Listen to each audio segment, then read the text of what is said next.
Hello everyone. Good afternoon all of you.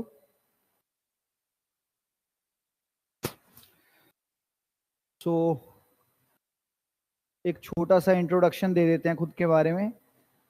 हाँ, मेरा नाम है गगनदीप शर्मा और मैं पिछले 5-6 साल से टीचिंग में हूँ और यूपीएससी के बच्चों को पढ़ाता हूँ और काफ़ी सारे इंस्टीट्यूट्स में ऑलरेडी पढ़ा चुका हूँ।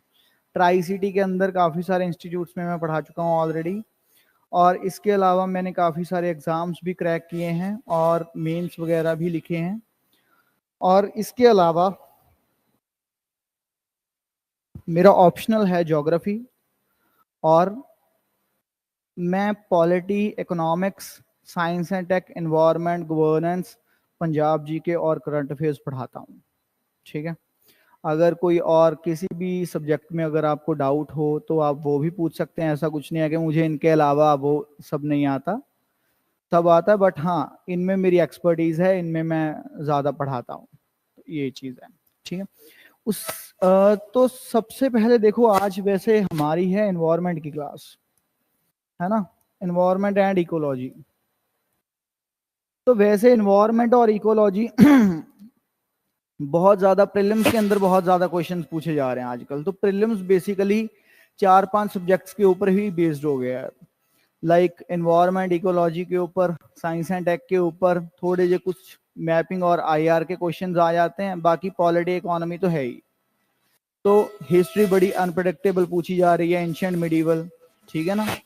तो बेसिकली एनवायरनमेंट, इकोलॉजी से क्वेश्चन ज्यादा आने का कारण ये भी है कि आईएफएस मतलब फॉरेस्ट सर्विस का और यूपीएससी सिविल सर्विसेज का प्रीलिम्स जो है वो मर्ज कर दिया गया है। तो एक ही प्रीलिम्स होता है दोनों का, बट मेंस अलग अलग होते हैं, ठीक है ना। तो इस वजह से भी इसके क्वेश्चन थोड़े ज्यादा देखे जा रहे हैं। बट अगर आप ध्यान से एनालिसिस करो पिछले एग्जाम्स जो हो रखे हैं ऑलरेडी, उनके अंदर आपको देखने को मिलेगा कि वही चीजें हैं जो बार बार पूछी जा रही हैं, बट स्टिल कुछ बच्चे जो हैं वो क्रैक नहीं कर पा रहे। तो सबसे पहले हम इसको स्टार्ट करने से पहले एक थोड़ा सा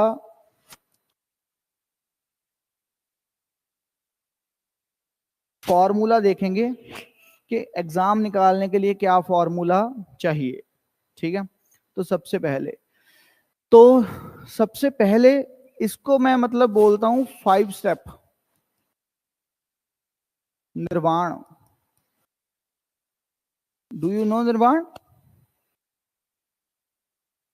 बुद्धा गॉट एनलाइटनमेंट, या तो उसको हम निर्वाण बोलते हैं। तो इसको मैंने एक फॉर्मूले में बनाया है, एक छोटा सा फॉर्मूला है। लगेगा, हो सकता है कि शायद आपको ये बकवास चीज लगे कि हाँ यार ये पहले भी सर यही बता के गए हैं शायद, या पहले भी हमने यूट्यूब पे वीडियोस में भी हमने यही सब सुना है कि यही सब बार बार रिपीट हो रही हैं बातें, ठीक है ना। बट इसके जरिए मैं आपको सिखाऊंगा कि क्यों और कैसे सारी चीजें। तो सबसे पहले देखो, सिलेबस देखना है हमें। जब तक हमें सिलेबस नहीं पता तब तक हमें कुछ भी नहीं पता। तो जब तक हमें यही नहीं पता कि हमने पढ़ना क्या है और छोड़ना क्या है, तो मार्केट में तो बहुत ज्यादा बुक्स आती हैं। 15 की मार्केट में चले जाओ, 17 में चले जाओ, कहीं पे चले जाओ, किसी भी बुक मार्केट में जाके आप बुक्स बोलोगे तो वो 2-3 तो आपको बुक सेलर ही सजेस्ट कर देगा कि भाई ये पढ़ ले यार। तो दिल्ली की मार्केट में जाओगे वो भी सजेस्ट कर देंगे आपको, बुक सेलर को ज्यादा पता है बल्कि। तो इसलिए बुक्स की भरमार है पूरी, बट पढ़ना क्या है क्या छोड़ना है वो हमें तभी पता चलेगा जब हम सिलेबस देखेंगे। तो व्हाट टू रीड जितना जरूरी है पता होना, उतना ही व्हाट नॉट टू रीड भी पता होना जरूरी है, ठीक है ना। ये चीज है। उसके बाद second step, my favourite, previous year questions. तो प्रीवियस ईयर क्वेश्चंस क्यों हैं जरूरी बहुत ज्यादा? क्योंकि देखो सिलेबस अब आपने देख लिया, अब प्रीलिम्स का सिलेबस अगर आप देखो, मेंस का तो चलो फिर भी डिटेल में थोड़ा बहुत दे रखा है, बट प्रीलिम्स का सिलेबस बिल्कुल रद्दी तरीके से दे रखा है। लिख दिया science and technology, current affairs, और इतने बोगस बोगस टर्म्स लिख रखी हैं। मतलब उनमें समझ नहीं आ रहा कि क्या पूछ सकते हैं करंट अफेयर में, current affairs of national and international importance. अब कुछ चीज हमारे लिए इंपॉर्टेंट हो सकती है, तुम्हारे लिए नहीं हो सकती, ठीक है ना, तो क्या पढ़ें क्या छोड़ें। तो इसलिए प्रीवियस ईयर क्वेश्चंस क्या हैं ये बताते हैं, सिलेबस को कितनी डेप्थ में पढ़ना है, ठीक है। तो सिलेबस को कितनी डेप्थ में पढ़ना है सबसे पहले हमें ये बताएंगे प्रीवियस ईयर क्वेश्चंस। क्योंकि अगर क्वेश्चंस बिल्कुल वन लाइनर आ रहे हैं कि भाई अकबर की माँ का नाम क्या है, तो मतलब बड़ा ऊपर ऊपर से पूछ रहे हैं, सिर्फ फैक्चुअल याद रखना, रट्टा मार पेपर आ रहा है। बट जब वो पूछ रहे हैं कि भाई अकबर की मनसबदारी सिस्टम के बारे में समझाओ, ठीक है, या उसके बारे में पूछ रहे हैं कि भाई वो क्या है, जट रैंक क्या है, तो थोड़ा डेप्थ में जा रहे हैं इसका मतलब। उसके बाद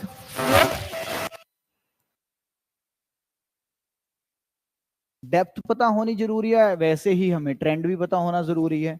क्योंकि ट्रेंड हमें क्या करेगा, ट्रेंड हमारा टाइम जो है वो बचाएगा। टाइम कैसे बचाएगा, क्योंकि देखो अगर आप पिछले 10 सालों के पेपर का ट्रेंड देखो तो आपको ऑन एन एवरेज क्वेश्चन जो हैं वो मिल जाएंगे कि भाई यार पॉलिटी के 15 से 20 क्वेश्चन ऑन एन एवरेज आ रहे हैं, इकोनॉमी के 20 के अराउंड ऑन एन एवरेज आ रहे हैं, हिस्ट्री के इतने आ रहे हैं, इकोनॉमिक्स के सॉरी इकोलॉजी एनवायरमेंट के इतने, साइंस एंड टेक के इतने, है ना, या मैपिंग के एक दो क्वेश्चन हर पेपर में आ रहे हैं। तो आपको आइडिया हो जाएगा। तो आप क्या करोगे, अब फिजिक्स केमिस्ट्री पूछ ही नहीं रहे, क्यों टाइम वेस्ट करें। अगर चलो एक क्वेश्चन आ भी गया तो कौन सा हमें बाकी के 99 सारे आते हैं, ठीक है ना। तो पेपर जो है, एक चीज हमेशा याद रखनी है, यूपीएससी स्टेट पीएससी चाहे कुछ भी हो, एग्जाम सब मेंशन है। रिलेटिव मतलब के दूसरे से ज्यादा मार्क्स लेने हैं, 100/100 नहीं लेने, सिर्फ दूसरे से ज्यादा मार्क्स लेने हैं, ठीक है। इसके बाद थोड़ा एक और चीज बताऊंगा इसी से रिलेटेड।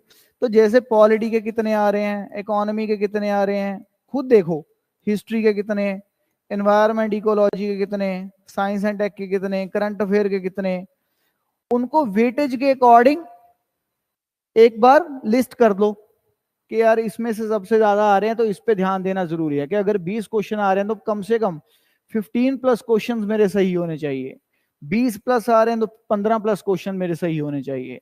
जो बिल्कुल अनप्रडिक्टेबल क्वेश्चन आ रहे हैं वो चाहे मैं छोड़ ही दूं, कोई दिक्कत नहीं है, कि आपके कम से कम 60 के अराउंड क्वेश्चन आपके नेट सही होने चाहिए अगर आप बिल्कुल सेफ स्कोर करना चाहते हो। 50 मतलब आजकल 50 हो गया नेट, ठीक है। तो ये चीज है।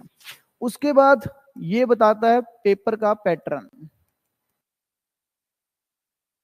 पेपर का पैटर्न एज एन कि लाइक जैसे मैंने सीधा बोला कि भाई बिल्कुल चलो बिल्कुल घटिया एग्जांपल ले लेते हैं कि ताजमहल कहाँ पे है, आगरा, लखनऊ, दिल्ली, मुरादाबाद, है ना। तो बिल्कुल इजी क्वेश्चन आ गया, it means it is one liner question. तो पेपर का पैटर्न वन लाइनर भी हो सकता है। पेपर का पैटर्न क्या हो सकता है, स्टेटमेंट। और आजकल क्या आ रहा है, only one statement is true, only 2 statements are true. ये नहीं बता रहे कि कौन सी, वो आपको खुद जानना पड़ेगा। तो जो न्यू ट्रेंड आ रहा है, नए तरीके के क्वेश्चंस पूछे जा रहे हैं वो वाले, करेक्टली मैच्ड, इनकरेक्टली मैच्ड। तो आपको जब आप ये चीजें देखोगे और उसके बाद आप पढ़ाई स्टार्ट करोगे, फिर आपके माइंड में ऑटोमेटिकली एमसीक्यूज जनरेट होने स्टार्ट हो जाएंगे। कैसे, जब आप पढ़ोगे, for example you are reading president topic polity के अंदर, तो आपके माइंड में ऑटोमेटिकली, जब आपने देख रखा है तो आपके माइंड में ऑटोमेटिकली क्वेश्चन बन जाएगा कि हाँ यार यहाँ से पहले क्वेश्चन आ रखा है और यहाँ से फिर से बन सकता है और यहाँ से ऐसा क्वेश्चन भी बन सकता है। तो जो जो कीवर्ड्स होंगे बुक के अंदर या आपके नोट्स के अंदर, आप उनको हाईलाइट करोगे, अंडरलाइन करोगे और उनको ही रिवाइज करोगे, ठीक है ना। तो ये चीज है, तो पैटर्न बताता है। उसके बाद एग्जाम का नेचर कैसा है, नेचर फैक्चुअल क्वेश्चन आ रहे हैं, कंसेप्चुअल आ रहे हैं।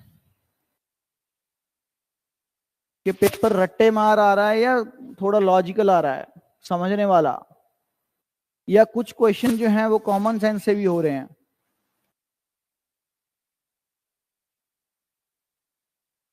ठीक है, तो इन सब चीजों का हमने ध्यान रखना है। इसके बाद एक बहुत इंपॉर्टेंट चीज है जो प्रीवियस ईयर बताते हैं, वो है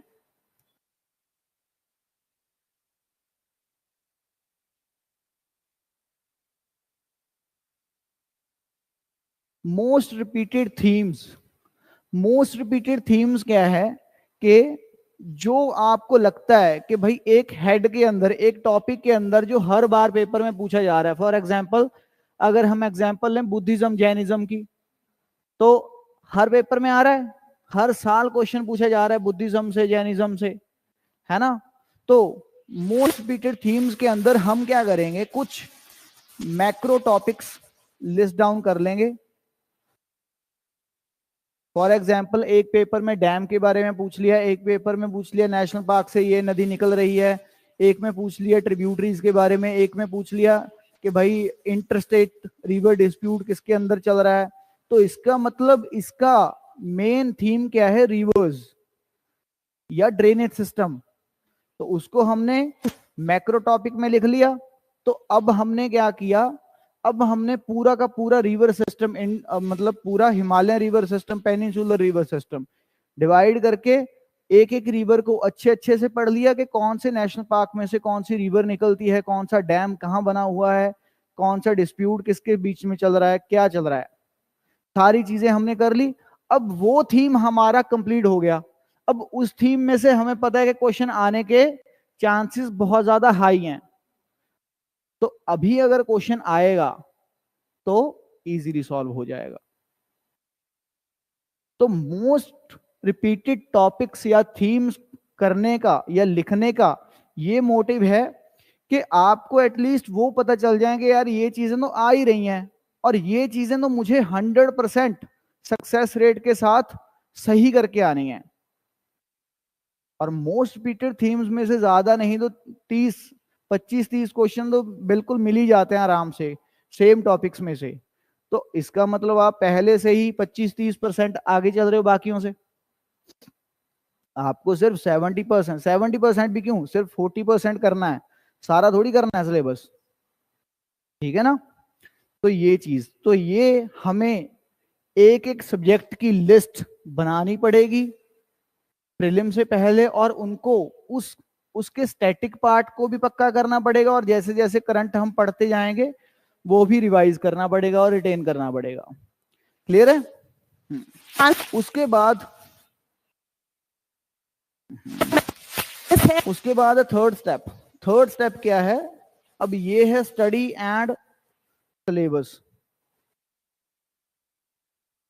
तो सिलेबस और स्टडी जो है वो तीसरा पार्ट है, पहले दो ये हैं।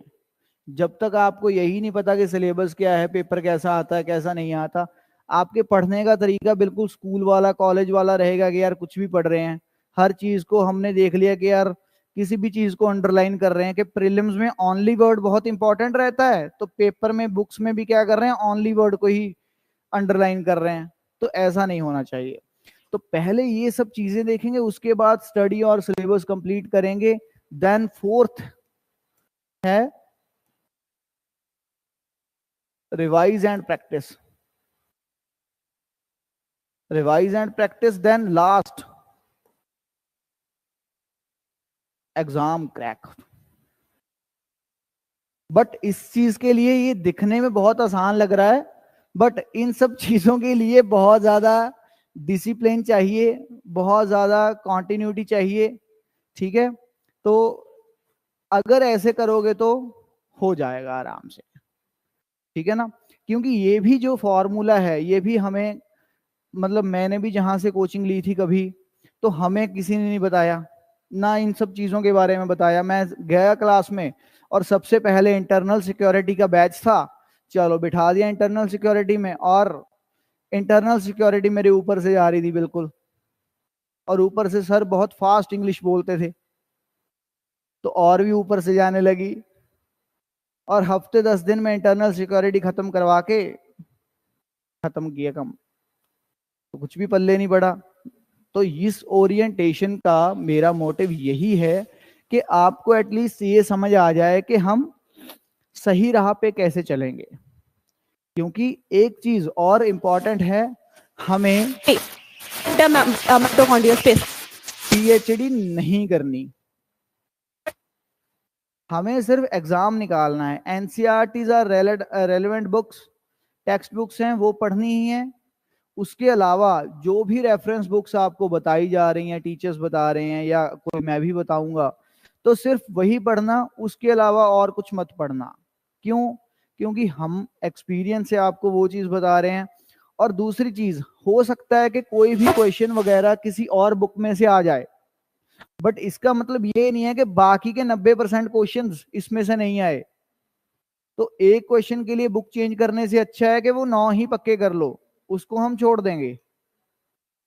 तो ये चीज करनी है हमने। और मल्टीपल रिवीजन होनी चाहिए, एटलीस्ट 5 to 7 रिवीजन जो हैं वो पेपर से पहले होनी चाहिए आपकी सिलेबस की। ठीक है, ये चीज है।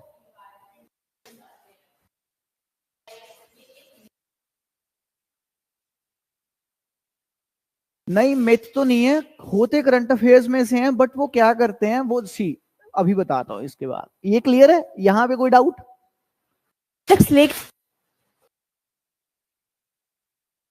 चलो सी, वो चीज क्या है देखो। अब फॉर एग्जाम्पल करंट के अंदर आप न्यूज़पेपर पढ़ते हो, मैगजीन भी फॉलो करते होगे कोई ना कोई, है ना? तो जब हम करंट अफेयर्स पढ़ते हैं, है ना, तो करंट अफेयर्स हमें न्यूज़पेपर के अंदर खबर ऐसी मिलती नहीं है जो पेपर में पूछी जा रही है। यही प्रॉब्लम आ रही है ना? तो उसका सॉल्यूशन क्या है? उसका सॉल्यूशन ये है कि जब सी, पहले मैं पेपर सेट करने वालों का माइंडसेट बताता हूं।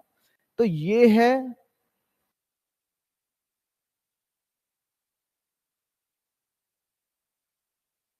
ये है करंट इशू। अब करंट इशू तो ये है कि भाई फॉर एग्जांपल जैसे 2020 के अंदर एक क्वेश्चन आया था, वो फीमेल एलिफेंट की डेथ हो गई थी बॉम्ब ब्लास्ट की वजह से, है ना? तो इशू तो था कि भाई वो किसी ने बॉम्ब ब्लास्ट की वजह से, बॉम्ब था शायद, है ना, तो फीमेल एलिफेंट की डेथ हो गई थी। तो अब इशू तो ये है, क्वेश्चन पूछा जाएगा इससे रिलेटेड, इसकी पेरिफेरी में, इसी टॉपिक से रिलेटेड इसका बैकग्राउंड,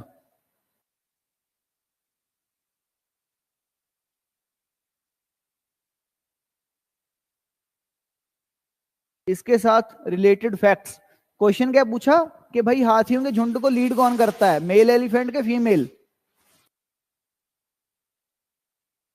तो बहुत सारे इंस्टाग्राम के पेजेस ने बहुत सारी पोस्टें डाली कि भाई देखो, एनवायरनमेंट को हम खराब कर रहे हैं, इकोलॉजी को हम खराब कर रहे हैं, फीमेल एलिफेंट की डेथ हो गई है, वो प्रेग्नेंट थी। तो उन्होंने क्या पूछा कि भाई फीमेल एलिफेंट, एलिफेंट का प्रेगनेंसी पीरियड कितना होता है? अब वो ये थोड़ी पूछेंगे कि बताओ भाई उस हाथी का नाम क्या था, कि क्या रखा हुआ था उसका नाम, नाम थोड़ी पूछेंगे। वो हमसे लॉजिकल, हमें ऑफिसर बनाना चाहते हैं वो, तो लॉजिकल क्वेश्चन आंसर्स ही हमसे एक्सपेक्ट करते हैं। ठीक है ना? तो इशू क्या है, उसके साथ बैकग्राउंड पढ़ो उसका, उसके साथ के रिलेटेड फैक्ट्स को पढ़ो। ठीक है? अगर कोई न्यूज आ रही है कि भाई, जैसे अभी न्यूज था 4 दिन पहले कि भाई मायावती की पार्टी जो बसपा पार्टी है, बीएसपी पार्टी है, कि उसका नेशनल पार्टी का जो स्टेटस है वो छीन लिया जाएगा। तो अब ये तो पूछने से रहे कि भाई रिसेंटली कौन सी पार्टी का नेशनल स्टेटस छीना है। ये क्वेश्चन पूछे जाते हैं एसएससी में, सीएपीएफ में, सीडीएस के अंदर, एनडीए के अंदर। यूपीएससी सीएससी में क्या पूछेंगे कि नेशनल पार्टी बनने के लिए किसी पार्टी को कितने परसेंट वोट चाहिए, कितने परसेंट सीट्स चाहिए, या कितनी सीट्स चाहिए एटलीस्ट। ठीक है ना? तो इशू पढ़ना है, इशू का पता होना जरूरी है, क्योंकि न्यूज तो वही है। बट उसका बैकग्राउंड, उसके साथ रिलेटेड फैक्ट्स, उसके पॉजिटिव्स, नेगेटिव्स, ये आपको खुद भी सोचने पड़ेंगे या आपको थोड़ा रिसर्च करनी पड़ेगी इन सब पे कि भाई है क्या नहीं। तो इन्वायरमेंट के क्वेश्चन जो हैं वो आते करंट अफेयर्स के न्यूज से ही हैं, करंट न्यूज से ही हैं, बट वो क्या करते हैं, उस करंट को लिंक कर देते हैं स्टैटिक पोर्शन के साथ। ठीक है ना। जैसे फॉर एग्जांपल ये मैं आज, इसमें है कुछ नहीं, वैसे प्रीलिम्स के क्वेश्चंस ही हैं, प्रीवियस ईयर की ही बुक है, तो तभी मैं ये लेके आया हूं। मैं आपको दिखाता हूं।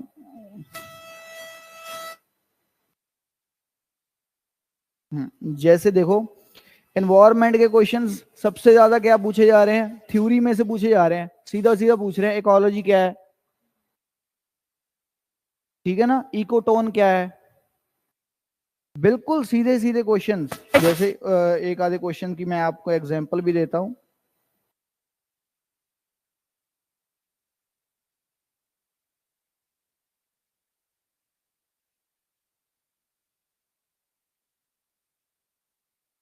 Which one of the following is the best description of the term ecosystem? बताओ, सिर्फ इकोसिस्टम की ही डेफिनेशन पूछ ली सीधा। अब ये क्वेश्चंस कितने सारे आ रखे हैं, कितनी बार आ रखे हैं, तो इनमें हमने थ्योरी के कुछ टॉपिक्स हैं जैसे food chain, food web, adaptations वगैरह, है ना, या इकोलॉजी, बायोडाइवर्सिटी, वो सारी चीजें हमने पढ़नी है। तो ये जो थीम्स हैं ये भी मैं आपको सबसे पहले यही लिखवाऊंगा, क्योंकि ताकि आपको भी थोड़ा आइडिया रहे जब आप पढ़ो, ठीक है ना। क्योंकि मैं ये चाहता हूं कि हम टारगेटेड स्टडी करें। सबसे पहले हाई प्रायोरिटी टॉपिक्स, सबसे पहले ये, क्यों, क्योंकि सबसे ज्यादा यही पूछे जा रहे हैं और सबसे ज्यादा रिपीट हो रखे हैं। तो ये अगर हम अच्छे से तैयार कर लें तो इसके बाद जो भी बाकी कम वेटेज है जिनकी या कम इंपॉर्टेंट है वो हम तैयार कर लें, आ गया तो ठीक है, वरना नहीं, वरना ये तो तैयार है ही। मार्क्स कितने लेने हैं, 100, और इस बार तो हद ही कर दी 75। तो 75 का क्या मतलब है, कितने क्वेश्चन चाहिए हमें, नेट 38 क्वेश्चन हमें सही चाहिए, बस दैट्स इट। तो 38% पे सिलेक्शन हो रहा है यूपीएससी में, और लोग बोलते हैं कि आईआईटी मुश्किल है जिसमें 100% वाले के रैंक आते हैं, यहाँ पे 38 पे हो रहा है, बताओ, ठीक है ना। हाँ, तो ये चीज है। अब एक और चीज मैं आपको समझाता हूं कि एग्जाम को हम बहुत ज्यादा, एग्जाम मतलब बहुत ज्यादा कंपटीशन मान लेते कि यार कंपटीशन बहुत ज्यादा है ना, इतने बंदे पेपर भरते हैं, इतने बंदे जा रहे हैं, देखो कि वो उसका वो खुश लग रहा है, उसका तो हो गया, हो जाएगा उसका, तो हमें ऐसी ही टेंशन हो जाती है पेपर वाले दिन। तो फालतू की टेंशन लेने से कुछ फायदा नहीं है, हमें सिर्फ कुछ बच्चों से ज्यादा मार्क्स लेने हैं, दैट्स इट। अभी समझाता हूं कैसे। For example there are number of post कितनी है, 1000, ठीक है। लेट्स से कि 10, वैसे 12 लाख के अराउंड फॉर्म भरते हैं, 10-12 लाख के अराउंड, तो चलो हम 10 लाख लगा लेते हैं कि 10 लाख ने फॉर्म फिल किया है। बट 10 के 10 लाख थोड़ी फॉर्म भर के पेपर देने जाते हैं, उसमें से तो आधे ही जाते हैं। आपने क्लास में देखा होगा, अगर आप अपीयर हुए हो तो आप क्लास में अटेंडेंस देख लिया करो कि 24 बच्चे हैं, 24 में से आए कितने हैं, और एक दो से, और अगर कोई दोस्त है उससे पूछ लो कि भाई तेरी क्लास में अटेंडेंस कितनी थी। तो हम एक छोटा सा बिल्कुल माइक्रो सर्वे करके ये पता लगा सकते हैं कि ऑन एन एवरेज कितनी 60% होती है वैसे। तो इसमें से 60% लगा के चलते हैं कि 60% अटेंडेंस होगी, तो जिसमें से कितने, 6 लाख, 6 लाख ने पेपर दिया। बट 6 लाख में से सारे के सारे थोड़ी पढ़ के जाते हैं। जो बिल्कुल सीरियस कैंडिडेट्स हैं, जिनको मतलब कि बहुत ज्यादा तैयारी है जिनकी, वो होते हैं 1 लाख के अराउंड, 1 लाख के अराउंड है वो। तो अगर हमारा कंपटीशन इनके साथ ही है, बाकी तो बस टाइम पास के लिए जा रहे हैं, उन्होंने तो सिर्फ भर दिया रिश्तेदारों को दिखाने के लिए, पड़ोसी को दिखाने के लिए, यूपीएससी का फॉर्म भरा है भाई ने, ठीक है। उसके बाद 1 लाख, अब 1000 पोस्ट है, अब 1000 पोस्ट की है, अब मेंस कितने बंदे लिखते हैं? 13x, ठीक है। इंटरव्यू देते हैं 2.5x, ठीक है ना। इंटरव्यू इतने बंदे देंगे और मेंस इतने बंदे लिखेंगे, मतलब के 13,000 बंदे का प्रीलिम्स क्लियर होगा। तो 13,000, अब 1 लाख बंदा सीरियस है, 5 लाख तो पहले ही बाहर है, 1 लाख बंदे में से 13,000 निकालना है, ठीक है। तो 1 लाख को 13,000 से देखो जरा करके कितना आता है। 33 पॉइंट क्यों आएगा, 13 है,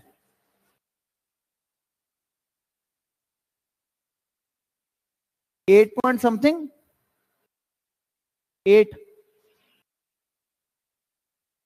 है ना, 8 पॉइंट समथिंग आएगा, या 7 पॉइंट समथिंग लगा लेते हैं आई थिंक, है ना। चलो 7 पॉइंट समथिंग 8 लगाते हैं।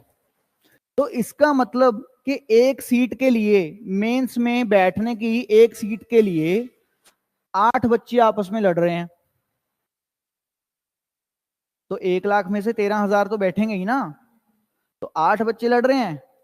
तो अब इसका मतलब क्या है, अगर आप खुद को सीरियस मानते हो, अगर आप इस 5 लाख में नहीं आते, खुद को सीरियस मानते हो, तो आपका कंपटीशन सिर्फ बाकी के 7 से है, ठीक है ना, बाकी के 7 बच्चों से सिर्फ आपका कंपटीशन, और कुछ नहीं है।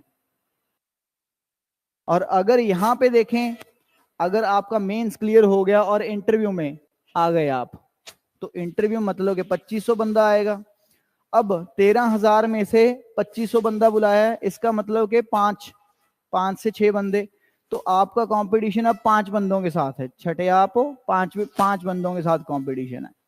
तो आपका कंपटीशन इन लाखों के साथ नहीं है, तभी मैंने आपको पहले ही बताया कि एग्जाम इज रिलेटिव, तो रिलेटिव एग्जाम है, तो आपको घबराना नहीं है, बट आपको ये सोचना है कि बाकी अगर इस टाइम पे नहीं पढ़ रहे तो मैं इस टाइम पे पढ़ लूं, बाकी अगर इस टाइम पे पार्टी कर रहे हैं तो मैं इस टाइम पे पढ़ लूं, क्योंकि रिलेटिव एग्जाम है, हमें नहीं पता कौन क्या कर रहा है, कौन कितना पढ़ रहा है, कितना नहीं पढ़ रहा। दूसरे से आगे निकलना है, 100/100 नहीं लेने, 200 में से 200 थोड़ी लेना है प्रीलिम्स में, 75 मार्क्स लेने हैं, तो 75 तो इजी है, बट इतना भी इजी नहीं है अगर हम ध्यान से नहीं पढ़ेंगे तो, ठीक है ना। क्लियर है, करंट का समझ आ गया कैसे करना है अब। तो अगर आप मैगजीन पढ़ते हो तो आपको वैसे ही थोड़ा सा आइडिया होगा कि मैगजीन वालों ने जो पूरा का पूरा इशू बना रखा है, जो पूरा टॉपिक तैयार कर रखा होता है, उसमें सबसे पहले लिख रखा है न्यूज, वाई इन न्यूज, उसके बाद फिर बैकग्राउंड बता रखा है, फिर बता रखे हैं इसके कॉन्सिक्वेंसेस क्या हैं, इसके इंडिया पे कॉन्सिक्वेंसेस क्या हैं, इसके पॉजिटिव्स क्या हैं, नेगेटिव्स क्या हैं, आउटकम्स क्या हैं, इसके वे फॉरवर्ड क्या हो सकता है, एंड में कंक्लूजन क्या हो सकता है। तो मेंस का टॉपिक और प्रीलिम्स का टॉपिक अगर आप न्यूज़पेपर से नोट्स बना रहे हो तो आपको शॉर्ट में बन जाएंगे, बट आपको थोड़ा रिसर्च भी करनी पड़ेगी और थोड़ा ध्यान से, मतलब थोड़ा टाइम कंज्यूमिंग भी है, ये टाइम कंज्यूमिंग है, बट इट इज वर्थ, ठीक है ना। चलो करें स्टार्ट।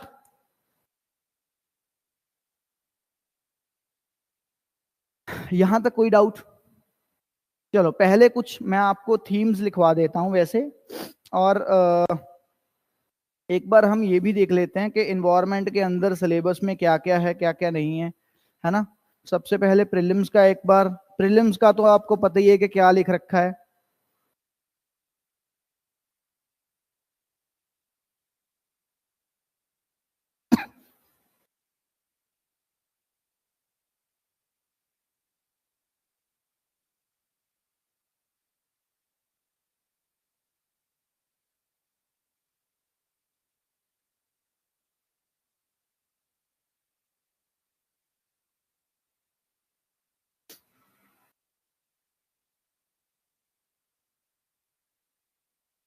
हाँ जी, ऑनलाइन बेटा समझ आ रहा है, कोई डाउट होगा तो पूछ लेना।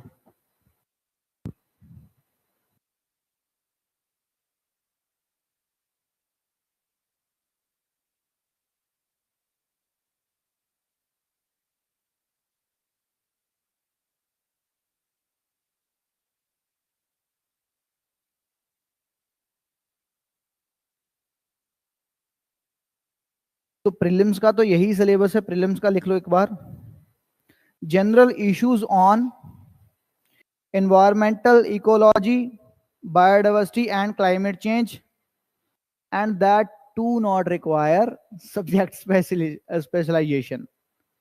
तो इसका मतलब कि पढ़ना है, अच्छे से पढ़ना है, बट आपको पीएचडी करने की जरूरत नहीं है। कहीं ये समझ लो कि कई, देखो कई बच्चों को बहुत ज्यादा क्यूरियोसिटी होती है आगे आगे पढ़ने की, कि अगर किसी स्पीशी के बारे में पढ़ाने लगे, उसके बारे में बताने लगे कि भाई इसका स्टेटस ये है, ये यहाँ मिलता है, इसके दांत ऐसे हैं, ये करता है, ये करता है ना, उसको और ज्यादा इंटरेस्ट जाग जाता है कि सर ये फिर ये क्या करता है, ये क्या करता है, बहुत ज्यादा डीप में, मतलब के। तो डीप में पढ़ो, पढ़ना बहुत अच्छी बात है, but exam point of view से अगर हम पढ़ना चाहते हैं तो कोई सब्जेक्ट स्पेशलाइजेशन नहीं चाहिए। जितना करंट के अंदर है और जितना एक लेमन को पता होना चाहिए। सी, जनरल स्टडीज का मतलब क्या है? तो इंग्लिश में तो हम जीएस जीएस करके बहुत ज्यादा इसकी हाइप कर रखी है ना। बट हिंदी में इसका मतलब है सामान्य ज्ञान। सामान्य मतलब कि आम आम ज्ञान, हर चीज का आम आम ज्ञान होना चाहिए। आपको लॉ का भी थोड़ा बहुत ज्ञान होना चाहिए, कॉन्स्टिट्यूशन का। आपको थोड़ा बहुत इन्वायरमेंट इकोलॉजी का भी ज्ञान होना चाहिए। आपको थोड़ा बहुत अर्थव्यवस्था इकोनॉमिक का भी ध्यान होना चाहिए। साइंस का भी थोड़ा बहुत पता होना चाहिए, क्योंकि you will become a journalist. तो आप जर्नलिस्ट बनोगे, आपको सब किसी भी डिपार्टमेंट का हेड लगाया जाएगा इन फ्यूचर। तो इसलिए आपको सब चीजों का थोड़ा थोड़ा ज्ञान होना चाहिए। बाकी की स्पेशलाइजेशन के लिए बंदे होंगे तो सही। अब अगर आप साइंस एंड टेक के अंदर या किसी और डिपार्टमेंट के अंदर, for example ministry of defence के अंदर आप डिफेंस सेक्रेटरी बनोगे, तो डिफेंस के अंदर जो डीआरडीओ में काम कर रहे हैं वो साइंटिस्ट है तो ऑलरेडी स्पेशलाइजेशन के लिए। आपको सिर्फ सुपरवाइज करना है। आपको पता होना चाहिए कि वो आपका बेवकूफ ना बना पाए, ताकि आपको नॉलेज हो। बट ये भी नहीं है कि आप अकेली अकेली चीज उनको करके दिखाओ कि ऐसे होती है। ठीक है ना। तो ये चीज है। अब हेल्थ मिनिस्ट्री के अंदर आपको वहां पे हेल्थ सेक्रेटरी भी लगाएंगे, बट इसका मतलब ये थोड़ी है कि आप उनको ये भी बताओगे कि भाई ऑपरेट ऐसे करना है। डॉक्टर आजकल ऑपरेशन नहीं अच्छा कर रहे, ऐसा तो नहीं है। ठीक है, चलो तो स्टार्ट करते हैं एक बार। सिलेबस मेंस का आपको पता ही होगा।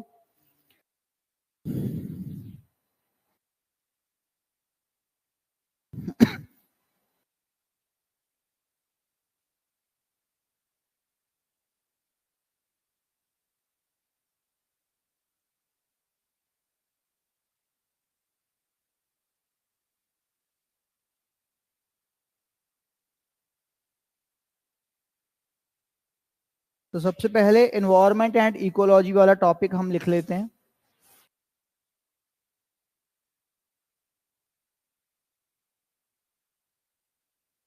और ये प्रीवियस ईयर वाला जो एनालिसिस मैंने बताया है, वो 5 स्टेप फॉर्मूला, वो आप आज ही से स्टार्ट करके कर देंगे तो अच्छा रहेगा। क्योंकि इसी उससे क्या रहेगा कि मुझ पे भी चेक बना रहेगा। अब कोई टॉपिक पेपर में पूछ रखा है बट मैंने क्लास में करवाया नहीं, मैंने बोला कि छोड़ो छोड़ो परे, अब उसका मतलब ये है कि मुझे खुद नहीं वो आता, है ना। तो इसलिए ऐसा कुछ नहीं करेंगे हम। आपको सबसे पहले अवेयर करेंगे कि आप ये चीजें देखो, ताकि आप अगले दिन आके मुझसे क्वेश्चन पूछ सको। ठीक है कि सर आपने ये चीज छुड़वा दी, या ये चीज ऐसे पूछ रखी है, इतनी डेप्थ में पूछ रखी है तो आपने नहीं करवाई, तो वो आप मुझसे क्वेश्चन कर सकते हो। I am accountable to you. ठीक है ना। तो इसलिए वो आपकी सेल्फ अवेयरनेस के लिए है, वो चीजें मैं तो करवाऊंगा ही। ठीक है ना। बट कुछ छूट जाएगा तो आप भी क्वेश्चन, ये ना हो कि मैं कुछ भी करवाए जा रहा हूं और ब्लाइंडली बस लिख रहे हैं कुछ भी। ठीक है ना। चलो, तो इन्वायरमेंट इकोलॉजी के अंदर सबसे पहले बेसिक्स। बेसिक्स के अंदर कैटेगरीज क्या हैं, फीचर्स क्या हैं, एनवायरनमेंट वगैरह के कंपोनेंट्स क्या हैं, इकोलॉजी क्या है, टाइप्स क्या हैं इसकी, ठीक है। और इकोलॉजी बायोडाइवर्सिटी के कुछ बेसिक्स चीजें करेंगे हम। उसके बाद food chain web, food web, या कुछ साइकिल, बायोजियोकेमिकल साइकिल्स। वो इसलिए इंपॉर्टेंट, वैसे हमने बचपन में पढ़ रखे हैं, एनसीईआरटीज में भी वो दे रखे हैं बहुत अच्छे से, बट हमें वो याद नहीं है, ना ही हमने तब बड़े अच्छे से पढ़े थे। हमने घड़िया सी डायग्राम बनानी सीख ली और पेपर में छाप आए और नंबर मिल गए, हम पास हो गए। तो वहां पे सभी पास हो जाते थे, तो किसी को प्रॉब्लम नहीं होती थी। बट यहाँ पे एक आधा बंदा पास हो जाता है तो बाकियों को प्रॉब्लम होती है कि यार मैं होना चाहिए था पास, ठीक है ना। तो इसलिए वो पास होने के लिए यहाँ पे अच्छे से पढ़ना पड़ेगा। वो बायो जियो केमिकल जो है वो भी एक मोस्ट रिपीटेड टॉपिक्स में से ही आते हैं। तो सबसे पहले हम वही लिख लेते हैं, मोस्ट रिपीटेड या थीमेटिक डिवीजन। हेडिंग दो, thematic division of environment and ecology.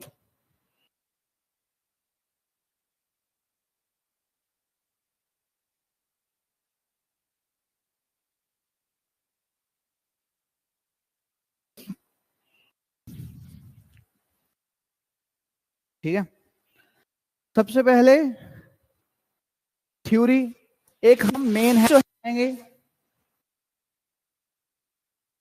ठीक है। हेड, हेड के अंदर मतलब थ्योरी, थ्योरी से क्वेश्चन पूछे जा रहे हैं। उसके बाद थीम्स क्या क्या आते हैं थ्योरी के अंदर।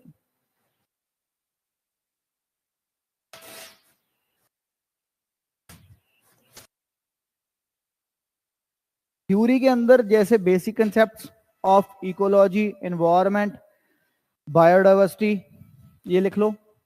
थीम्स के अंदर इकोलॉजी, एनवायरनमेंट, बायोडाइवर्सिटी।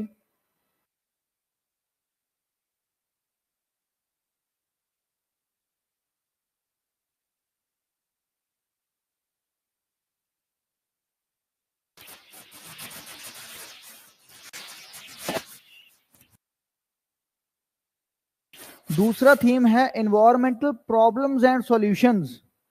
आपने देखा होगा कि पेपर के अंदर क्वेश्चंस जो पूछे जा रहे हैं वो ज्यादातर कन्वेंशन से है ना, यूएनएफसीसीसी ये वाले, या बॉन कन्वेंशन कौन सी है ना, पेरिस एग्रीमेंट कौन सा है।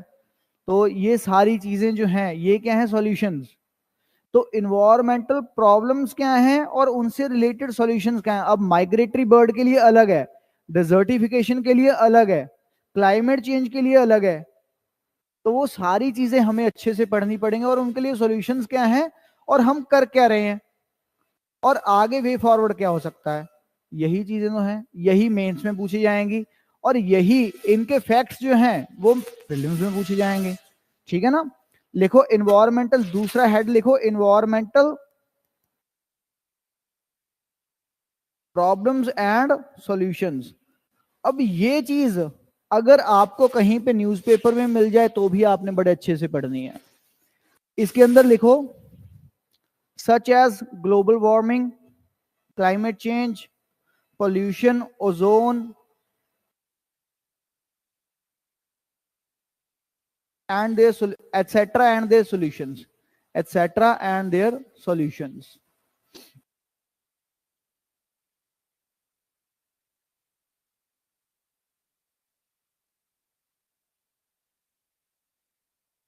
उसके बाद दूसरा थीम इसी के अंदर, pollutants from various industries। अब जैसे pollutants के क्वेश्चंस पूछे जाते हैं है ना, कि भाई कौन से पोल्यूटेंट्स निकलते हैं व्हीकल से, इंडस्ट्री से कौन से निकलते हैं, कौन सी केमिकल इंडस्ट्री से कौन से पोल्यूटेंट्स निकल रहे हैं, वो सारे क्वेश्चंस ऑलरेडी पूछे हुए हैं पहले। Common chemicals used in day to day life, common chemicals used in day to day life and their pros and cons, and their pros and cons, and their pros and cons।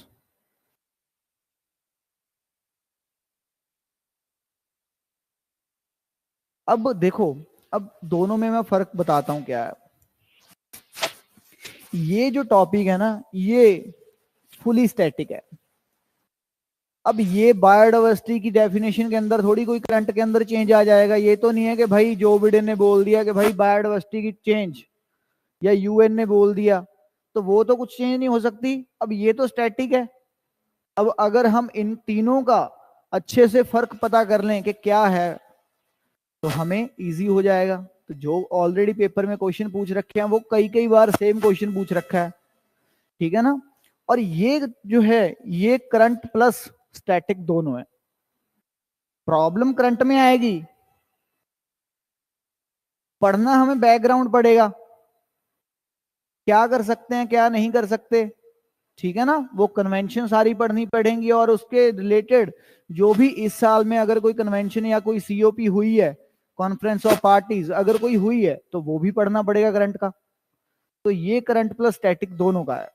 उसके बाद लिखो international initiatives, third head. Third head क्या है?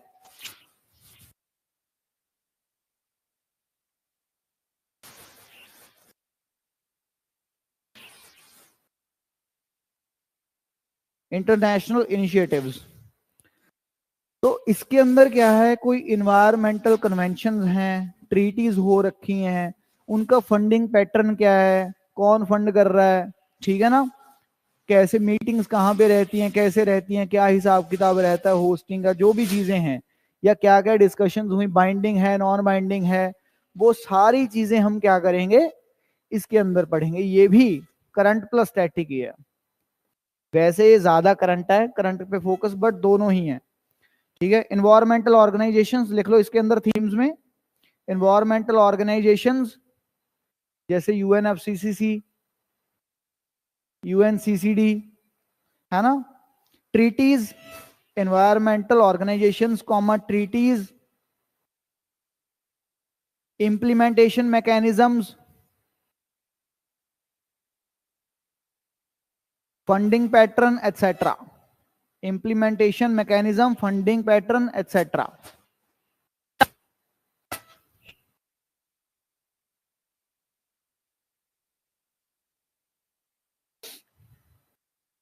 उसके बाद लिखो, ये भी स्टैटिक और करंट ही है। उसके बाद लिखो नेशनल इनिशिएटिव्स। नेशनल इनिशिएटिव्स, अब नेशनल इनिशिएटिव्स अगर आपने देखा हो तो पेपर के अंदर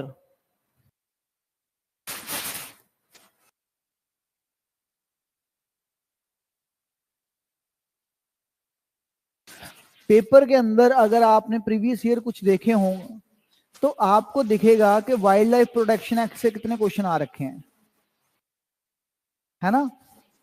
तो जो भी इससे रिलेटेड कोई लेजिस्लेशंस हैं, या पहले पुरानी है या नई है, या जो भी गवर्नमेंट एफर्ट्स कर रही है एनवायरनमेंट को बचाने के लिए, है ना, तो वो सारी चीजें भी हमने पढ़नी है। होते वो एक्ट्स हैं, बट इतने ज्यादा डीप में नहीं पूछे जाते कि भाई हमें सेक्शंस याद करने पड़े। सेक्शंस याद करने की जरूरत नहीं है, बट पढ़ना पड़ेगा कि इसका क्या है, ये मोटिव क्या है, इसका ऑब्जेक्टिव क्या है इस एक्ट का मेन, वो सारी चीजें हमें पढ़नी पड़ेंगी। तो नेशनल इनिशिएटिव्स ये भी क्या है, करंट प्लस स्टैटिक, ठीक है। लाइक इसके अंदर थीम्स में लिखो various environmental legislations, various environmental legislations,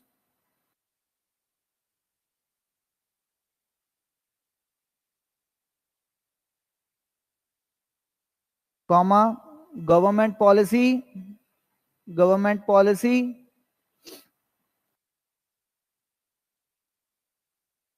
comma non governmental national initiatives, non governmental national initiatives,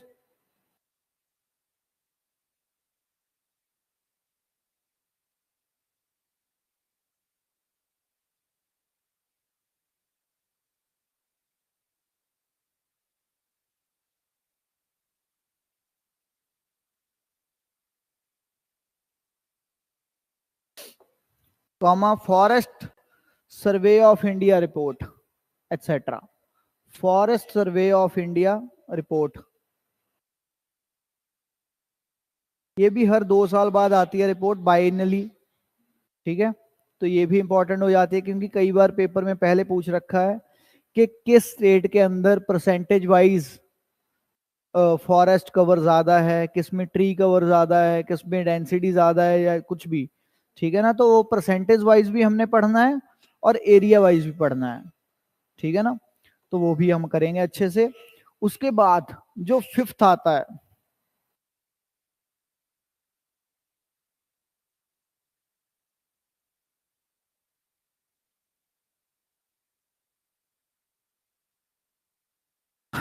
fifth आता है protected areas and conservation sites.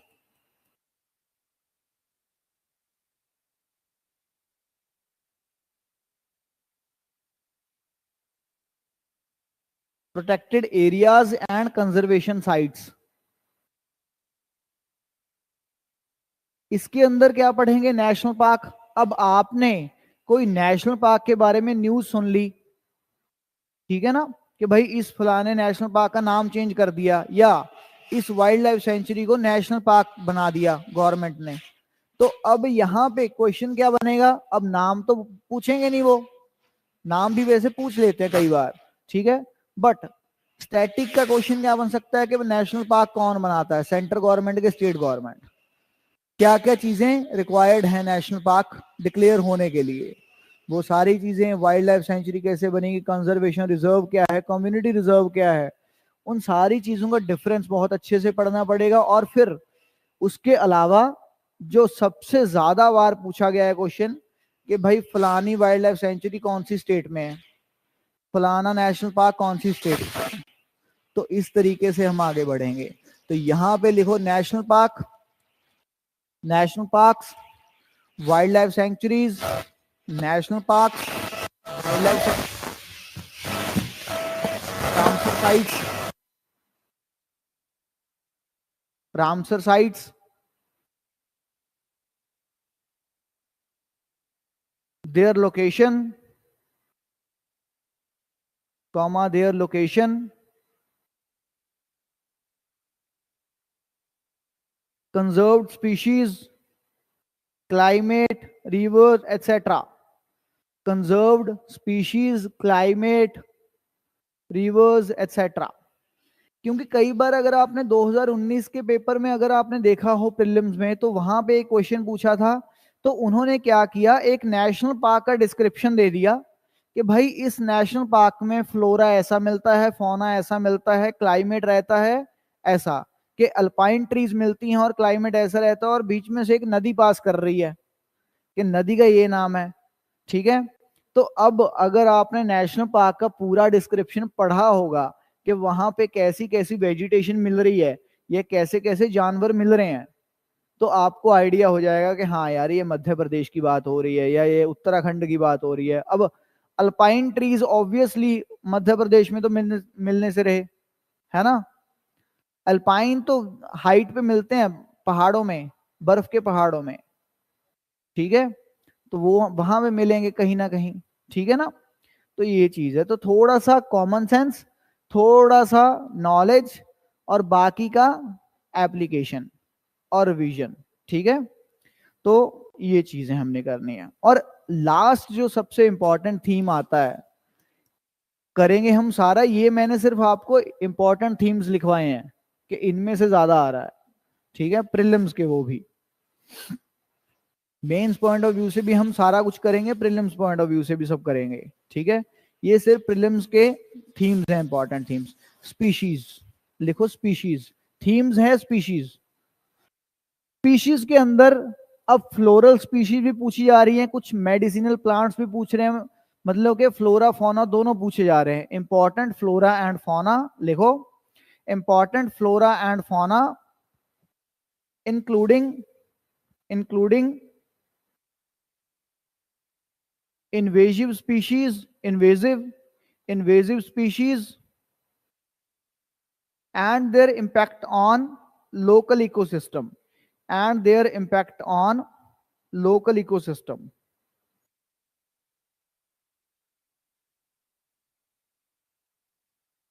ठीक है,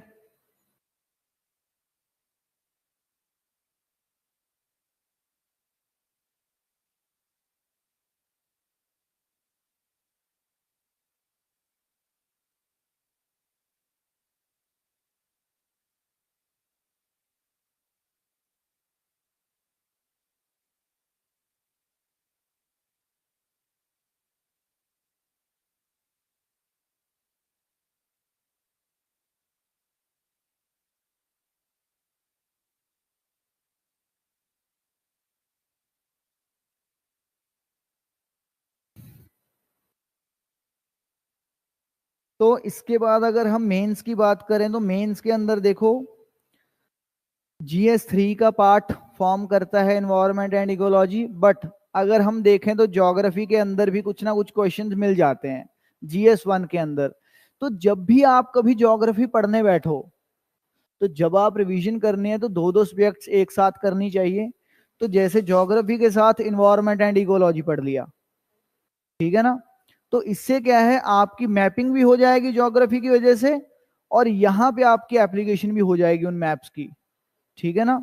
और जो भी कंसेप्ट्स हैं, अब यहां से क्लाइमेट पढ़ोगे तो वहां पे क्लाइमेट दे रखा है कि भाई ऐसा क्लाइमेट है, यहाँ पे टेम्परेट क्लाइमेट है या ट्रॉपिकल क्लाइमेट है या मॉनसूनल क्लाइमेट है।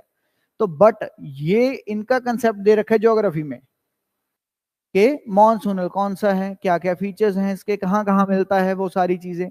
तो दोनों को एक दूसरे के साथ रिलेट करके पढ़ोगे, ठीक है, तो ज्यादा अच्छा रहेगा।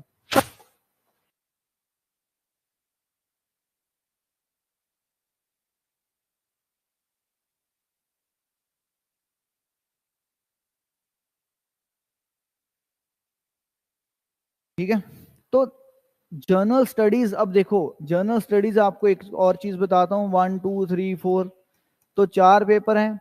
तो इनमें आप जर्नल स्टडीज का मतलब ये नहीं है कि सिर्फ भाई यहाँ पे हमने के हिस्ट्री के ही मुताबिक आंसर्स देने हैं या कुछ भी देना है।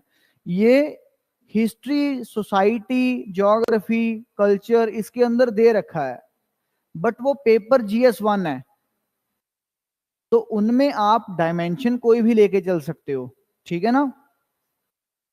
तो इसलिए एक शायद may be you know Awadh Ojha sir, Ojha sir जो YouTube पे काफी वायरल रहते हैं आजकल, तो उन्होंने एक कंसेप्ट बताया था C3, ठीक है। तो C3 सुना है, तो C3 कंसेप्ट बड़ा अच्छा है। ये क्या है, ये क्या बोलता है, ये बोलता है कि सॉरी, कंसेप्ट, सबसे पहले आपको कंसेप्ट समझो, कंसेप्ट समझना बहुत जरूरी है, और उस कंसेप्ट को बाकी चीजों के साथ कनेक्ट करो, कनेक्ट करो कि इसके क्या क्या कॉन्सिक्वेंसेस हो सकते हैं, क्या क्या रेपरकशंस हो सकते हैं, क्या क्या चीजें हो सकती हैं, नहीं हो सकती, ठीक है ना। अब हमने पॉलिटी के टॉपिक को इकोनॉमी के साथ रिलेट कर दिया। अब अगर हम कोई ज्योग्राफी की चीज देखें तो ज्योग्राफी और कल्चर और पॉलिटी और इकोनॉमी सब चीजें आपस में लिंक्ड है, तो हिस्ट्री भी लिंक्ड है। तो अगर हम बोलते हैं कि भाई पंजाब के लोग बड़े गुस्से वाले होते हैं, for I am Punjabi too, तो पंजाब के लोग बड़े गुस्से वाले हैं, क्यों है, क्योंकि भाई जब देखो कि जब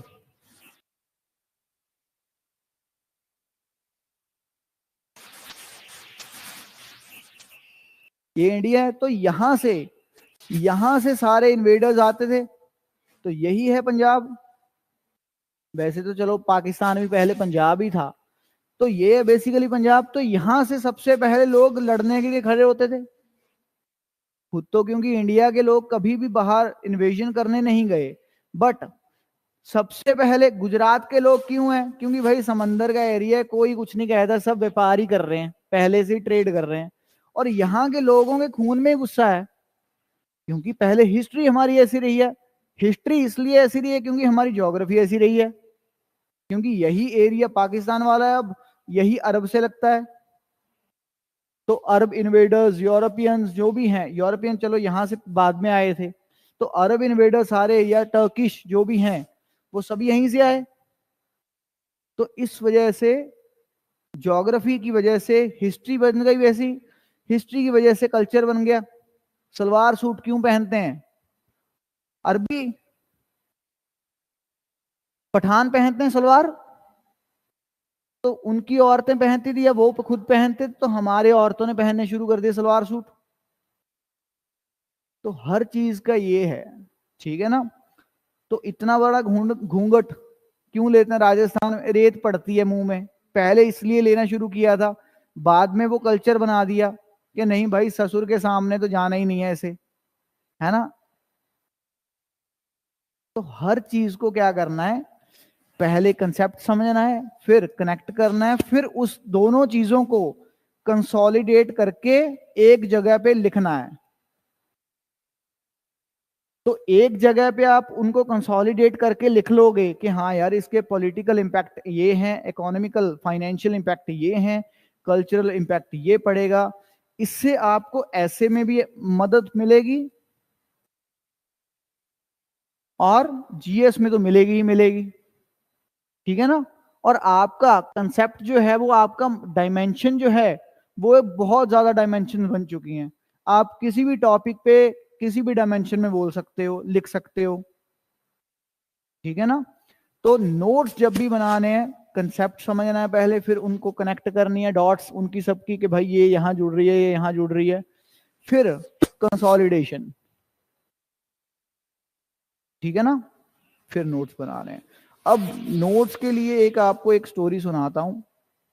नोट्स पता क्या, अगर मैं नोट्स बनवाते हुए या बनवाने के बाद आपको वो चीज बताऊंगा तो उस चीज का कोई फायदा नहीं रहेगा, क्योंकि अभी से अगर मैं आपको बताऊंगा from the very first class तो आप नोट्स फिर उसी अकॉर्डिंग बनाओगे। तो जब भी देखो, एक ना क्या है, एक आईएएस ऑफिसर ने अपने ऑटोबायोग्राफी के अंदर एक कहानी लिखी छोटी सी। उन्होंने एक इवेंट के बारे में बताया कि भाई मैं एक मंत्री के साथ था, उसका सेक्रेटरी। तो उस सेक्रेटरी ने क्या किया, एक बार किसी बिजनेसमैन ने मतलब कि करप्शन करनी थी तो अप्रूवल दे दिया ऐसे ही। तो उसको अप्रूवल चाहिए था तो मंत्री ने पैसे लेने थे कि भाई दे दूंगा कि इतने करोड़ लगेंगे, दे देना और अप्रूवल ले जाना। तो मंत्री ने क्या किया, मंत्री ने लिख दिया अप्रूव्ड। तो मंत्री ने लिख दिया अप्रूव्ड, चलो जी साइन कर दिए। तो अब पैसे तो लिए नहीं, अभी बिजनेसमैन मुकर गया कि भाई अप्रूवल तो मिल गया अब, है ना, तो पैसे लिए नहीं, बट मंत्री को ये कि यार काम भी गलत कर दिया कि क्लियरेंसेस भी दे दी, सब कुछ इन्वायरमेंटल क्लियरेंस वगैरह सब कुछ दे दिया, बट पैसे आए नहीं, जिसकी वजह से गलत काम किया। तो फिर उस आईएएस ऑफिसर ने क्या बोला कि यार टेंशन क्यों लेते हो, आप उसको बुलाओ और बोलो नॉट अप्रूव्ड, सिर्फ नॉट लिख दिया। तो अब मंत्री फिर से खुश हो गया कि भाई यार ये तो बड़ा एक नंबर काम कर दिया कि नॉट अप्रूव्ड हो गया। अब बिजनेसमैन फिर से मुश्किल में आ गया कि सर नॉट अप्रूव्ड, अब ये कैसे चलेगा कि ये लो अभी लो, सारे के सारे पैसे अभी ले लो कैश में कि अप्रूव कर दो बस। तो पैसे ले लिए। अब मंत्री फिर से कि यार अब नॉट कर दिया, अब नए कहां से बनाए बताओ। तो फिर आईएएस ऑफिसर ने बोला कि कोई टेंशन की बात नहीं है, फिर से ये चीज हो गई। तो इसका मतलब कि an IAS officer should always have a futuristic approach. आपको हमेशा फ्यूचरिस्टिक अप्रोच रख के चलना पड़ेगा, फ्यूचर के लिए पॉजिटिव होके चलना पड़ेगा, ठीक है। और एक आपको उस चीज के लिए पहले से ही तैयार होना पड़ेगा। अब उसने पहले ही जगह छोड़ी थी कि भाई अगर जरूरत पड़ेगी तो कर लेंगे। तो इसलिए जब भी कोई भी टॉपिक जब आपने करना है, फॉर एग्जाम्पल के मैं कोई टॉपिक करवा रहा हूं, ठीक है ना, फॉर एग्जाम्पल मैं कुछ पढ़ा रहा हूं, तो वहां पे जब आपका टॉपिक वो खत्म हो गया तो साथ के साथ दूसरा टॉपिक नहीं शुरू करना, उसके लिए एटलीस्ट इतनी स्पेस छोड़ देनी है, ठीक है ना, 5 से 7 लाइन छोड़ देना या कम से कम आधा पेज छोड़ देना। आधा पेज छोड़ने के लिए आपका आपका फायदा ये होगा कि करंट में कोई न्यूज आएगी तो आप वहां पे नोट डाउन कर लो, शॉर्ट में लिख लो, ठीक है ना। तो वो उससे क्या होगा, फिर एक जगह पे जब पेपर आएगा तो एक जगह पे ही आप पढ़ पाओगे। ये नहीं होगा कभी हमने शंकर आईएएस उठा ली, कभी हमने अपने नोट्स उठा लिए, कभी हम मैगजीन उठा के पढ़ रहे हैं, कभी कुछ उठा के पढ़ रहे हैं। और वैसे भी लिखने से क्या होता है, ज्यादा याद रहता है अच्छे से, ठीक है। तो देखने से और भी ज्यादा याद रहता है, पढ़ने से बहुत कम याद रहता है, ठीक है ना। और सुनने से तो उससे भी कम याद रहता है। जैसे मैं पढ़ा रहा हूं अभी आपको सब समझ आ रहा है, बट जैसे ही मैं क्लास से निकलूंगा 15 मिनट बाद आपका सब वॉश्ड, तो इसलिए लिखने का तभी है कि भाई जो चीज हम हाथ से एक बार लिख लेते हैं वो हमें पक्की हो जाती है, बट अगर आप बिना देखे लिखोगे तो वो और भी पक्की हो जाएगी, ठीक है ना। तो इसलिए अगर रिवाइज भी करना है तो बार बार लिख के करना, बट जब भी आप अपने नोट्स बनाओ तो स्पेस जरूर छोड़नी है, क्योंकि वहां पे अगर कुछ एडिशन करनी हुई प्रीवियस ईयर क्वेश्चन से, कोई और चीज आपको कोई फैक्ट पता लगा या करंट न्यूज से कोई फैक्ट पता लगा, तो वो आप वहां पे नोट डाउन कर सको, ठीक है। चलो करें स्टार्ट।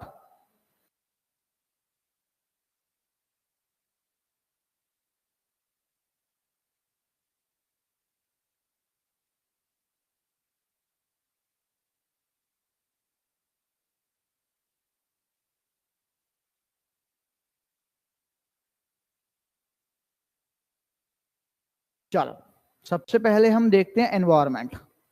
एनवायरमेंट है क्या? हाँ जी, क्या होता है एनवायरमेंट पर्यावरण के अलावा? Everything around us.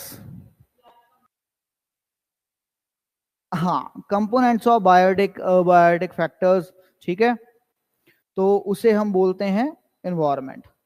तो एक डेफिनेशन लिखवा देता हूं मैं आपको। देखो, an environment is a natural component, an environment is a natural component in which biotic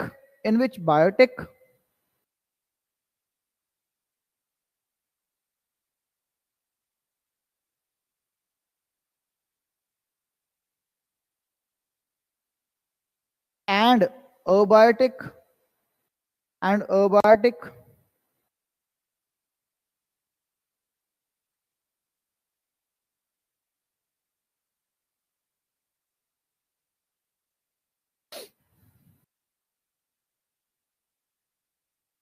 interact among themselves. Abiotic factors interact among themselves. Factors interact among themselves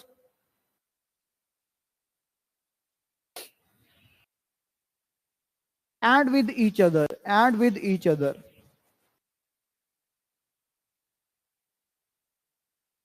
Full stop, full stop. इसी के साथ है एक और line. These interactions, these interactions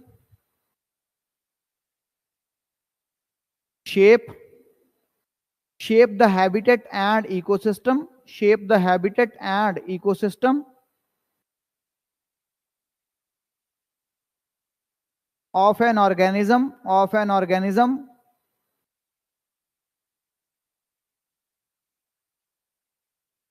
or ecological community, or ecological community.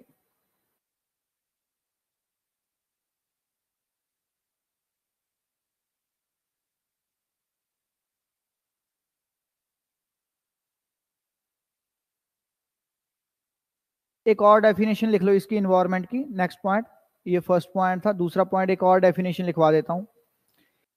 In the biological sense, in the biological sense,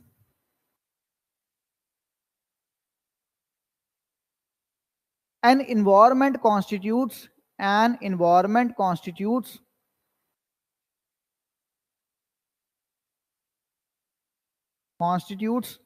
the physical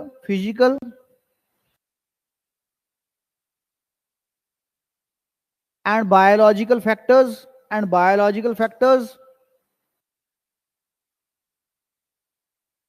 along with their chemical interactions, along with their chemical interactions.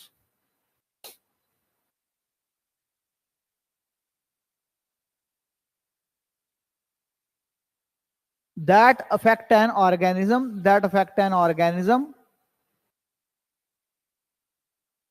or a group of organisms, or a group of organisms.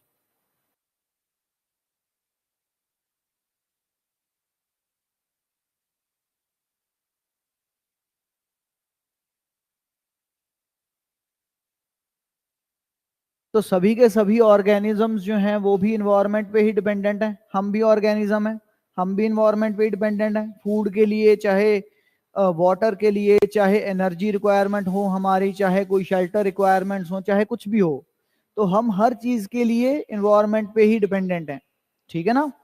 ये चीज है। तो environment बड़ा easy था। अच्छा, अब इसके साथ काफी मिलती जुलती कुछ टर्म्स आती हैं जिनको हम मतलब के मिसअंडरस्टूड कर लेते हैं, मिसअंडरस्टैंड कर लेते हैं, जैसे कि हैबिटेट, इकोलॉजी, है ना। वो चीजें क्या हैं? तो हैबिटेट क्या है बेसिकली?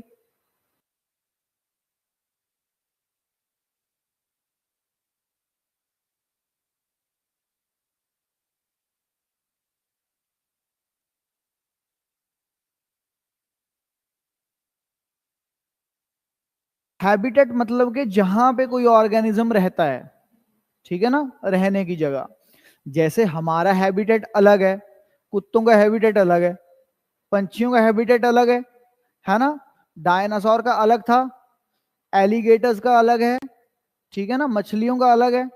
बट हम सारे मिलके अपने अपने हैबिटेट्स को मिला के क्या फॉर्म करते हैं? एनवायरमेंट, ठीक है ना। हेडिंग दो एक, habitat. Habitat, it is the physical environment, it is the physical environment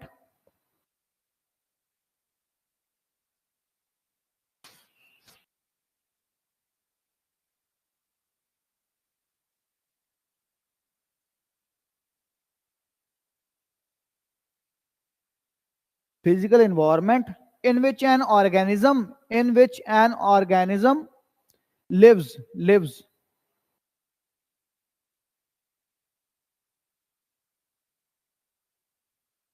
And many habitats together, and many habitats together make up the environment, make up the environment,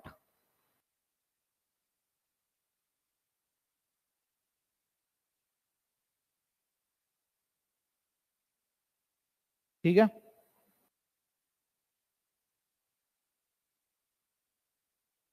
अच्छा, अब habitat को लेके एक और चीज है। फॉर एग्जाम्पल, अब जरूरी नहीं है कि सबका हैबिटेट अलग हो। अब जैसे कुत्ते का हैबिटेट भी हमारे साथ सेम ही हो सकता है, और आजकल तो है ही। कुत्ता भी उसी घर में रह रहा है और हम भी उसी घर में रह रहे हैं, बिल्ली भी उसी घर में रह रही है। तो सबका हैबिटेट कॉमन है। तो कुछ ऑर्गेनिजम्स या टाइप ऑफ ऑर्गेनिजम्स का हैबिटेट कॉमन भी हो सकता है और अलग अलग भी हो सकता है। अब मछली का हैबिटेट और है और मेरा और है, बट कुत्ते का और मेरा सेम है, क्योंकि मेरा कुत्ता मेरे साथ ही रहता है, तो हमारा हैबिटेट सेम है, ठीक है ना। तो ये चीज है, लिखो नेक्स्ट पॉइंट लिखो हैबिटेट के अंदर, अ सिंगल हैबिटेट में be common, a single habitat में be common for multiple organisms, a single habitat में be common for multiple organisms which have similar requirements, which have similar requirements।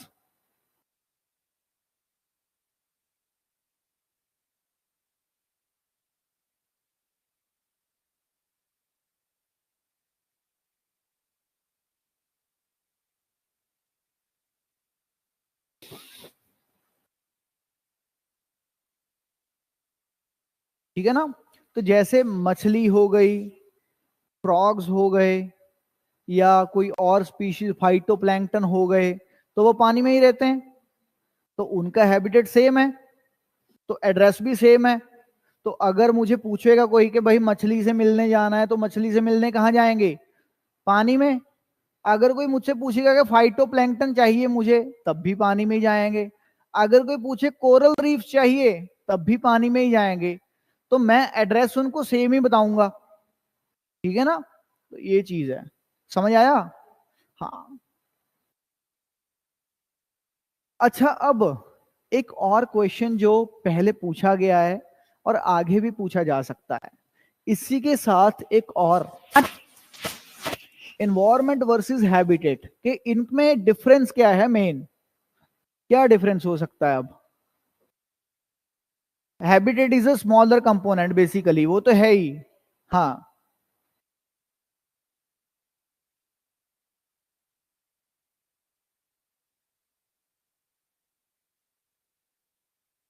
एक line लिखो, all habitats are environments, all habitats are environments but all environments are not habitats. All habitats are environments, but all environments are not habitats.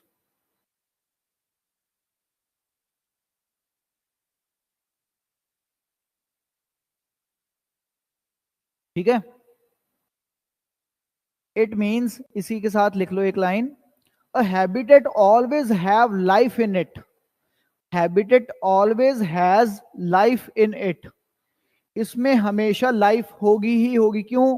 क्योंकि life का ही तो habitat है. अब कोई organism है, frog है, कोई भी है, कुत्ता बिल्ली, तो उस उसकी लाइफ है कोई, मतलब कि है ना, कोई ऑर्गेनिज्म प्रेजेंट है तभी उसके रहने का कोई स्थान है. अदरवाइज कुछ है ही नहीं तो कुछ है, हैबिटेट भी नहीं है. ठीक है ना, कोई जब रहने वाला नहीं है तो घर भी नहीं है. ये चीज है. वेयर एज द इन्वायरमेंट, इसी के साथ whereas the environment does not necessarily have a life in it. Does not necessarily have life in it.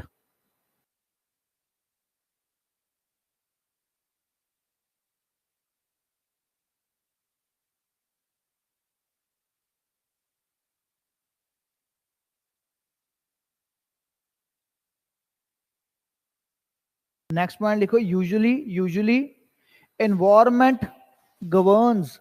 Usually environment governs the properties of a habitat. The properties of a habitat, but not vice versa.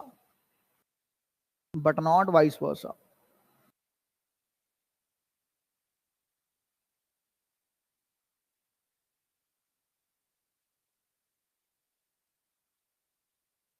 ठीक है, चलो बहुत बढ़िया. उसके बाद एक और heading दो, ecosystem. Ecosystem.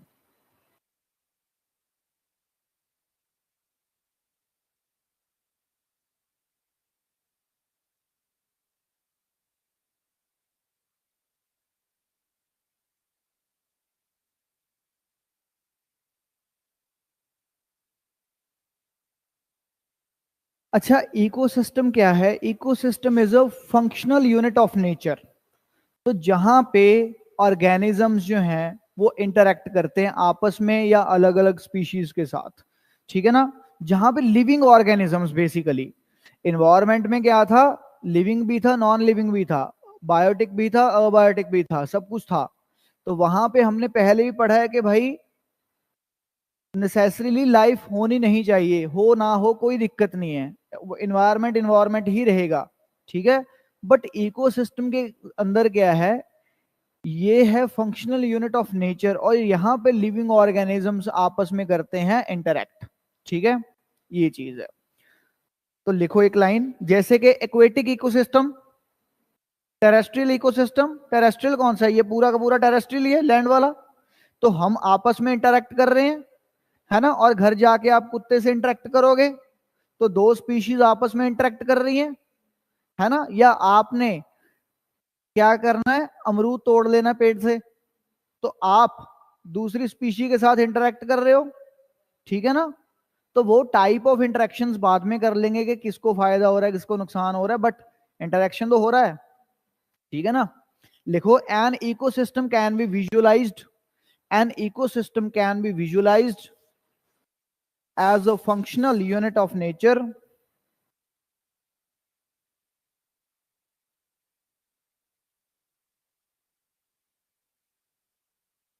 where living organisms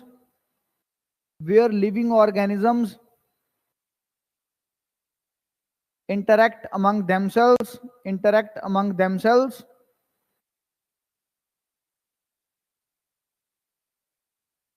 and with the surrounding physical environment.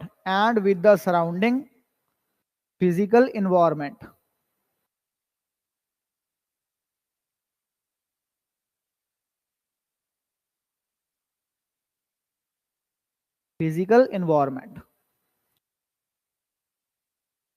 उसके बाद नेक्स्ट पॉइंट लिखो,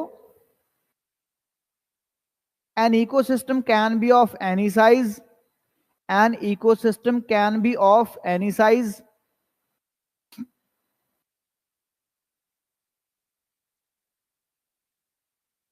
but usually encompasses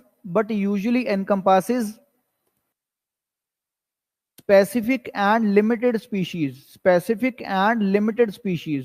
अब सी, अगर हम एक्वेटिक इकोसिस्टम की बात करें तो उसका साइज बहुत बड़ा है, ओशन बहुत बड़ा है ओशन, बट उसके अंदर है तो स्पेसिफिक स्पीशीज ही कि जो पानी में सांस ले सकती हैं, ठीक है ना, स्पेसिफिक और लिमिटेड स्पीशीज हैं।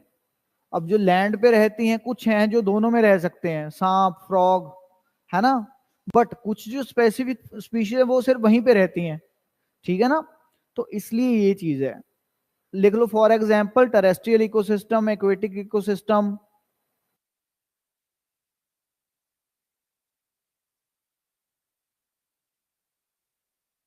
नेक्स्ट पॉइंट लिखो इकोसिस्टम के अंदर ही, in the ecosystem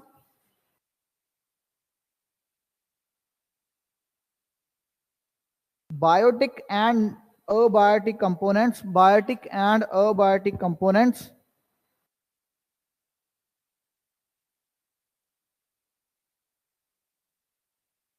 are linked together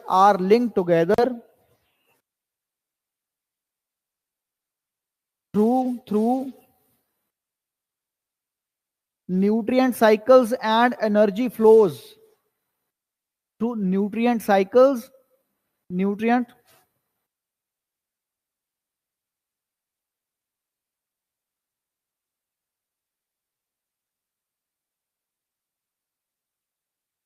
energy flows.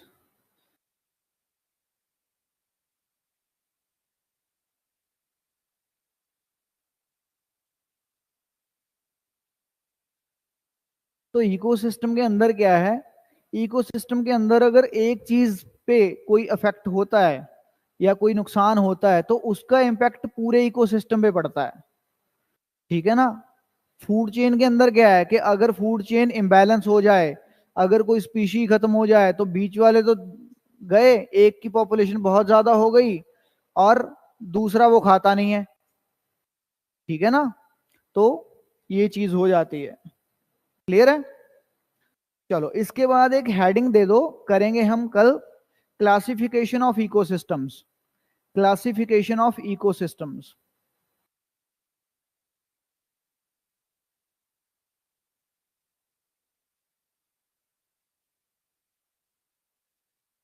ठीक है, तो यहां तक कोई डाउट आज की क्लास में, कोई और चीज के लिए कोई भी डाउट हो, चाहे मतलब ऐसा नहीं है तो मैं I am into spirituality also थोड़ा बहुत, और थोड़ा साइकोलॉजी के अंदर भी मुझे इंटरेस्ट है पढ़ने के लिए, पेपर में नहीं मतलब वैसे पढ़ने में थोड़ा इंटरेस्ट है। तो अगर कोई भी ऐसा आपको इशू लगता है कि हमें पढ़ाई में ऐसी दिक्कत आ रही है या इस वजह से मुझसे नहीं पढ़ा जा रहा है या कुछ भी जो भी चीज़ है ना, तो कोई भी चीज़ आपका इशू जो होगा वो हम रिजॉल्व करेंगे, ठीक है ना। तो ऐसी कोई दिक्कत नहीं है, पढ़ना है बस अच्छे से, और एक अपना थोड़ा सा टाइम टेबल बना लो, अगर हो सकता है तो अच्छा सा टाइम टेबल बना के वो पढ़ लोगे तो ज़्यादा सही रहेगा, क्योंकि हर चीज़ जो है वो डिसिप्लिन में ही अच्छी लगती है, ठीक है। तो डिसिप्लिन अगर होगा तो आप जितने मर्जी टैलेंटेड हो या जितने मर्जी आप नालायक हो, अगर डिसिप्लिन है लाइफ में तो सब कुछ है। अदरवाइज अगर डिसिप्लिन नहीं है तो टैलेंटेड होने का कोई फायदा नहीं है, ठीक है ना। इसलिए जो मेहनत करते हैं बस वही कामयाब हैं, बाकी जिसका लक चलता है उसका तो चलता ही है, खैर, ठीक है ना। तो अगर चलो सॉरी टेलीग्राम आप चलाते होगे, तो अगर टेलीग्राम अगर कोई डाउट वगैरह हो इन केस, तो आप मुझे टेलीग्राम पे कोई टेक्स्ट कर सकते हैं, कोई डाउट वगैरह कुछ पूछना हो तो आप मुझे टेलीग्राम पे पूछ सकते हैं, ठीक है, ये चीज है, ठीक है जी। चलो thank you so much, have a good day. ये शायद अपने आप ही होगी क्लास, ठीक है।